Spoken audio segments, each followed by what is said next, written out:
नाज़रीन अस्सलामु अलैकुम वरहमतुल्लाहि वबरकातुहू। हमारे साथ दो ख़ुरान बैठी हैं, शेख अल्फिया ज़हरा और शेख रिफ़त ज़हरा, जिनका मौजू है नमाज। वालेकुम अस्सलाम वरहमतुल्लाहि वबरकातुहू। हमारा नाम है शेख अल्फिया ज़हरा। वालेकुम अस्सलाम वरहमतुल्लाहि वबरकातुहू। हमारा नाम है शेख रिफ़त ज़हरा। नमाज क्या है? मुसलमान की पहचान और अल्लाह की खास बंदगी का सबसे अच्छा तरीका। जैसे हम एक आलिम को उसकी इल्म से पहचानते हैं, उसी तरह एक मुसलमान को उसकी नमाज से पहचानते हैं। इसके ऊपर और एक दलील देते हुए चलूँ, जैसे कोई हमें तोहफ़ा देता है तो हम उसका शुक्रिया अदा करते हैं। इसीलिए हमें भी खुदा ने हमें इस दुनिया में खल्क किया और फिर हमारे लिए हमारे वालिदैन को भेजा, इसलिए हमें भी खुदा का शुक्रिया अदा करना चाहिए। हमें खुदा का शुक्रिया किस तरह अदा करना चाहिए? हमें खुदा का शुक्रिया नमाज पढ़ने के जरिए अदा करना चाहिए। नमाज का फ़ायदा क्या है? नमाज पढ़ने से खुदा रसूल खुश होते हैं और हम जन्नत के हकदार भी होते हैं।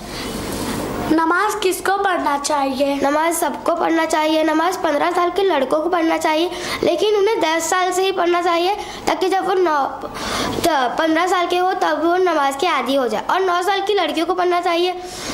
9 साल की लड़कियों पर वाजिब होती है, ताकि जब वो 9 साल की लड़कियों पर वाजिब होती है। नमाज कितनी रकात है? नमाज सुबह की 2 रकात है, ज़ोहर की 4 रकात, असर की 4 रकात, मगरिब की 3 रकात और ईशा की 4 रकात, कुल मिला के 17 रकात। ना हम इसे कम कर सकते हैं, ना हम इसे बढ़ा सकते हैं। जैसे कोई हमसे अपना एड्रेस पूछता है तो हम उसे अपना एड्रेस देते हैं, ना कि किसी और का। अगर हम किसी और का एड्रेस देंगे तो वो किसी और के घर पर जाके पहुंचेगा, ना कि हमारे घर पे। इसलिए सुबह की नमाज हमें पढ़ना है तो हम सुबह की नमाज 2 रकात पढ़ेंगे, ना कि 3 रकात। अगर हम 3 रकात पढ़ेंगे तो हमारे घर में किसी और के घर, तो वो खुदा के पास नहीं पहुंच सकेगी। नाज़रीन अगले प्रोग्राम में फिर मिलेंगे, तब तक के लिए खुदा हाफिज़।